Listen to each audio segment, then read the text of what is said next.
If I had to start over, no fancy tools, no huge account, and my goal was to make $1,000 a day, this is exactly the strategy I would use. Now listen, you're going to look at this. It's not fancy, it's not flashy, but it works on a consistent basis. I've seen it turn brand new, inconsistent traders into confident traders that do this for a living now. In this video, I'm going to show you exactly what to do, step by step, in order to hit that goal and turn it into something sustainable. Let's go over the chart. So this here is a 15-minute chart. What this means is that each one of these candles is 15 minutes. So if we look, we say this is 9:30, this is the 9:45 candle, 10 o'clock candle. Now, if we come over here just to show you where that comes from, if we look at today on something like Carnival Cruise Lines, this is one day. All we're seeing here is this one-day candle. So this is one day, this is yesterday, this is the day before, so on and so forth. We basically take a magnifying glass and zoom into the chart. So this is today, this is yesterday. I'm going to use yesterday as an example. Now, of course, it's Monday morning quarterbacking it, but as you learn more, this is going to become easy for you. You're going to be able to see things develop. So let's start with where my eyes go when I open a chart. First place they go is right down here. This is our trend. This dictates everything that we need to know about a stock. What direction is it going? And if we're going to break down what the stochastic is down here, or the trend, I'm just going to draw a box around the entire trend area. Now you see here, there's this big open area in the middle. This is called no man's land. Remember what trading is. We're trying to give ourselves the highest probability to make money. Notice what I said there, the highest probability to make money. That doesn't mean you're going to win every time. As a matter of fact, you are going to lose. If people tell you that you're not going to lose when you're trading, they're just wrong. Run the other direction. You're going to lose money when you trade. The goal, however, is to lose less money. Have stops in place. Have those emergency breaks in place so that you stop your losers and you let your winners run. So if we look down here, this is no man's land. You do not want to trade when your stochastic is in no man's land. Instead, you want to trade when you're above this red horizontal line. This area is called our sweet spot. We have our sweet spot at the top and we have our sweet spot at the bottom. And I'll show you a short as well. So when we're betting on the stock to go down. This is where you have the highest probability to make money going long. This is where you have the highest probability to make money when you're going short. It differs from the other chart that I'm going to get to later in the video. So please pay attention when you're on a 15-minute chart. These are your sweet spot areas. Now, we got the sweet spot. What comes next? The volume. Volume drives everything in trading. Think of if you're pushing a boulder. Actually, think about this. I'm going to use a different analogy. Think of if you're rowing in a boat. Is it easier if you're in a boat like this and you have all of these people in this boat and you're rowing in this direction? Everybody has their rows and you're all pushing in the same direction, right? That makes it a hell of a lot easier to move that boat forward, right? Versus just having one person sitting in this boat like this, and you're trying to move this big boat as one going in this direction. It's a lot more difficult, isn't it? And if you have all those people in that boat and some people are rowing this way and some people are rowing this way and you really don't know what's going on, what's going to happen? You're going to spin in circles. It's the same thing when it comes to trading volume. You want people rowing in the same direction, meaning buyers buying pushes the stock up, sellers selling pushes the stock down. And when it's kind of in the middle, you're spinning in circles, you don't really know what to go and what's happening to the stock. It's kind of just going sideways. The price is just going sideways. That's a great analogy when it comes to trading. So where do my eyes go? Down here, I want to make sure I'm in the sweet spot going long, check. Then I go and look at the volume. Do I have a lot of buying volume coming in? Or is there a lot of green, big volume bars? Each one of these bars represents the 15-minute period. So this was buying volume at the 9:30 candle, buying volume in the 9:45 candle, 10 o'clock candle, 10:15, so on and so forth. Great, we have buying volume. Then we're looking for the candle. You've heard me say it over and over. There's many different types of candles. Just in this little screen, you can see these different types of candles. These are big candles, thick-bodied, not a lot of wicks, meaning that there's none of these little sticks on top or sticks below. What are those sticks? For example, this is a good one because it's kind of out there. We can see it. Here's your big body. Here's this. Now, where did this wick come from? Well, it came from, at one point, this candle actually looked like this. It looked like that. And then the stock price pulled back on us and it ended looking like that. So wicks mean that the stocks are pulling back from their previous high prices or their previous low prices. So it would look like this if there was a low, and this is what it had looked like previously. It pulled back, the stock price pulled back. We don't like trading when there are wicks. Why? People are rowing in different directions.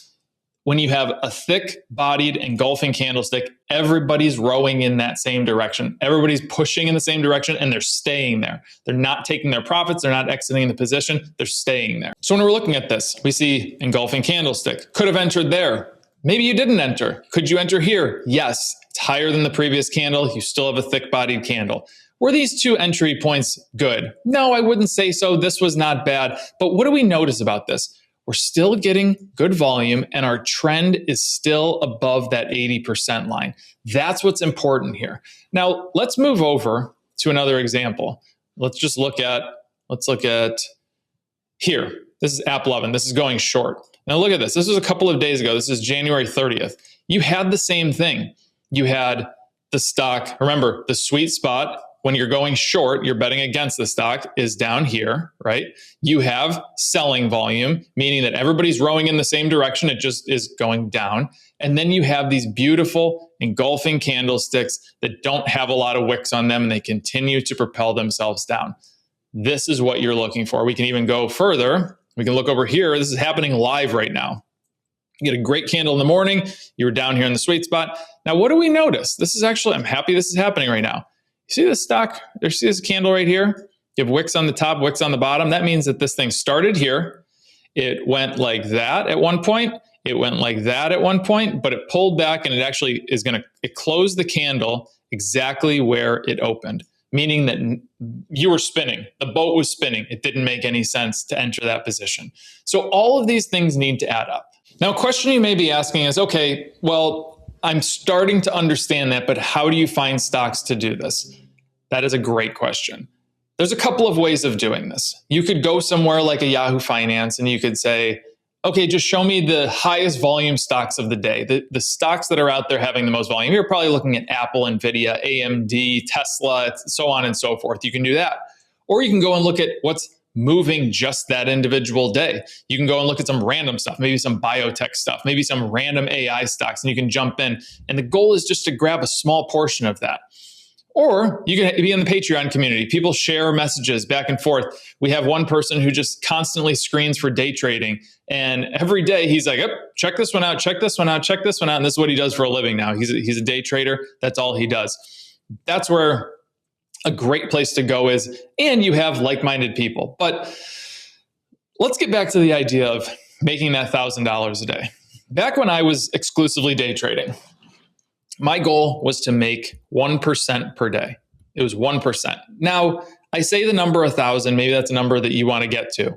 It doesn't need to be there right at this moment in time. Remember, I'm not saying take 100,000 and just go start trading. No, that's not what I'm saying. You could have $100 right now. Go make 1%. At some point, this is a skill that you're learning for the rest of your life. At some point, you're going to have a lot of money because you're here. You want to educate yourself on something like this. You're going to have a lot of money. Be able to execute when you have that money. Look at this goal of making 1% per day. If you make 1% per day over a year's period of time, that's a lot of percentage. Even if you make $1,000 per day, that's $20,000 a month. That's $240,000 a year. That's pretty darn good for sitting on your computer, not listening to a boss and doing something if you want to take it to that point. It's a point that you can take it to, you don't have to. The beauty of this, it's something to do. It's something that you can have as your own, and you can make money as you see fit. Now, this is a question that I get frequently, and frankly, I don't talk about it enough. It's risk management. It's sizing positions. So I'm just going to use an example here. I'm going to go with, let's say you have $10,000, right? Let's say you have $10,000 out there and you want to execute a trade, and you want to trade a stock like app 11, you want to trade a stock like Carnival Cruise, you want to trade Duolingo, you want to trade SkyWest, just picking random stocks out there. I never put more than 20% into a position. So I would never put more than $2,000 into a position. At $100,000, I'm not putting more, $20,000 into a position. At $500,000, I'm not putting more than $100,000 into a position, so on and so forth. That's how I do it. I manage my risk. I've committed to that. I've been doing it forever. And that's just how I execute trades. No matter how much money I'm trading with, it's never more than 20% into a position. Now, I only trade 5 stocks. I have a lot of ticker symbols up here. It's because we do live streams and stuff, but I only really trade 5 stocks. The 5 stocks that I frequently trade: Cleveland Cliffs, Zim. I've recently traded Chimera, CCL, and I don't even know what the other one is. Sometimes Jets gets thrown in there, but I really don't trade more than those stocks. Why? Because every stock is its own personality. It has its own behavior. Just like your kids, your wife, whatever, a stock is the same thing. It has its own personality. You can almost predict what it's going to do next. That's the beauty of sticking with 5 stocks and just understanding and learning and anticipating their next move.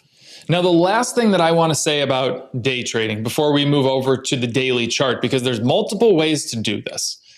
Day trading is what I used to do on a regular basis. Now, I don't really do that anymore because I don't want to take the time to sit on the computer. Is it a great way to make money? 100%.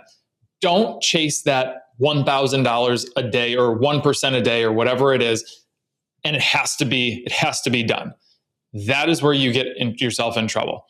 If there's a day out there that you're not finding any trades, go do something else. You do not need to make that trade. I'm saying make 1% per day. It doesn't mean that you have to make 1% or it's the end of the world. No, if you can't find anything or you're not in that emotional state to be able to trade and be confident that you're going to execute a trade without doing something stupid, move on.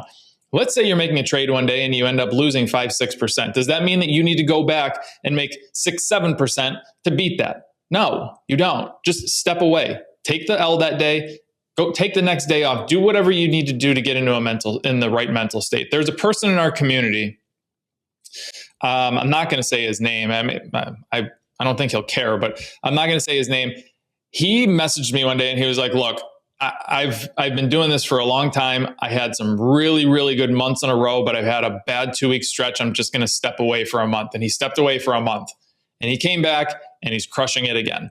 He needed that mental break to get rid of all of the confidence breakers that he was going through. That's what you need to do. If you want to do this for a very long time and you want to sustain for a very long time, look, this can be longer than a professional sports career.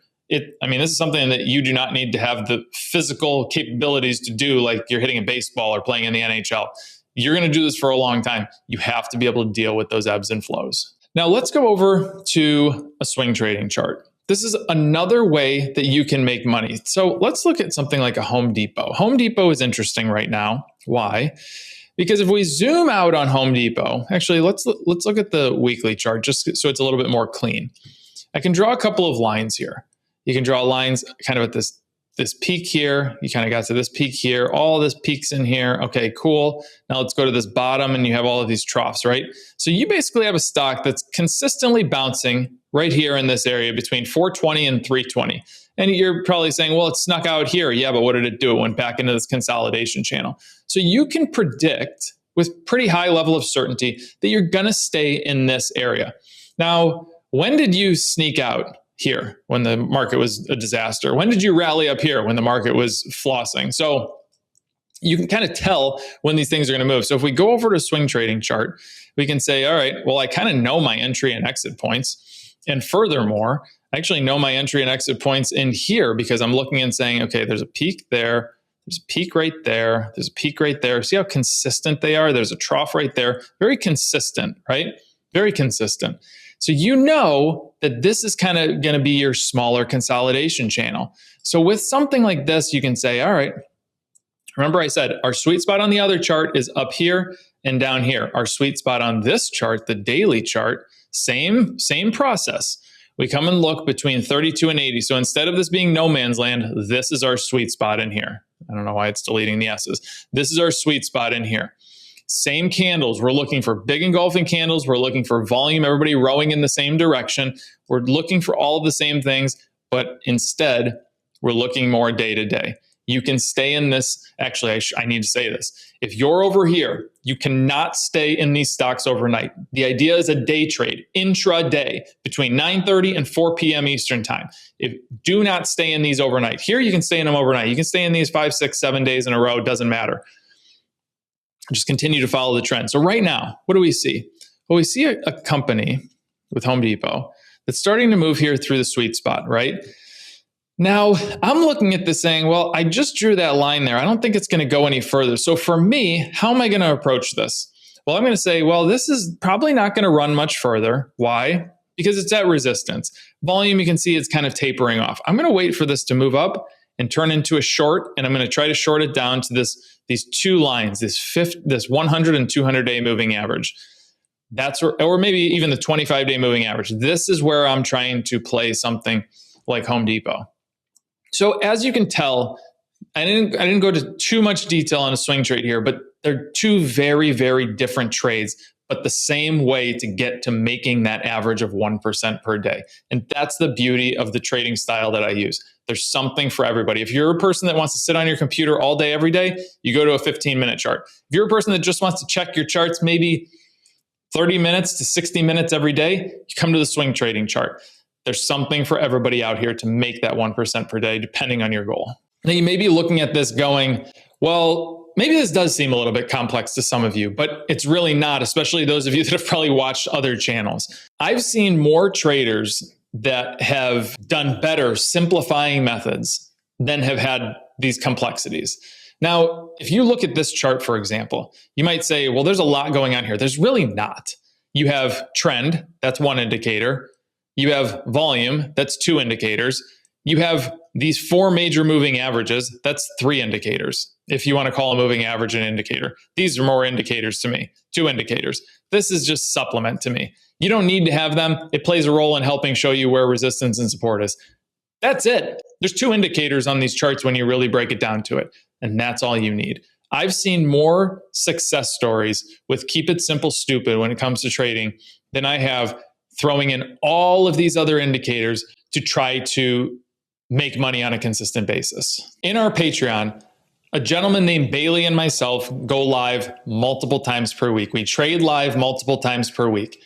This is what you're going to see. It's not about being flashy. It's about being consistent. You can ask those questions that you have. If you're new, it's a great place to come and observe, but also ask the questions. There are no stupid questions when it comes to this. Every single person that has watched these videos has been in your shoes at one point. And frankly, I wish I had these videos to watch because it would have made my journey a little bit easier in the beginning. It is a fantastic place to be. So give the Patreon a shot. Honestly, what do you have to lose? Just try it for a month. Try it for 2 months. See if you like it. See if this trading style works for you. We go live 3 to 4 times per week. You have full access to me in the Patreon chat. Basically texting. You can text me anytime you want. Bailey's in there all the time. You have other people in the community that have been here for 5, if not more years, and people that have been here for 5 days. So it's a great spot to come. Give it a shot. All right, so I just walked you through a couple of real world examples of how I use volume, how I use trend to make consistent profits in both day trading and swing trading. But if your goal is to make that $1,000 a day or that 1% per day, then you're going to need more than just this video. You need the full blueprint. I made a blueprint. It lays it all out in this next video. It's simple, it's clear, and it's actionable. Click the video on your screen right now, and let's take your trading to the next level.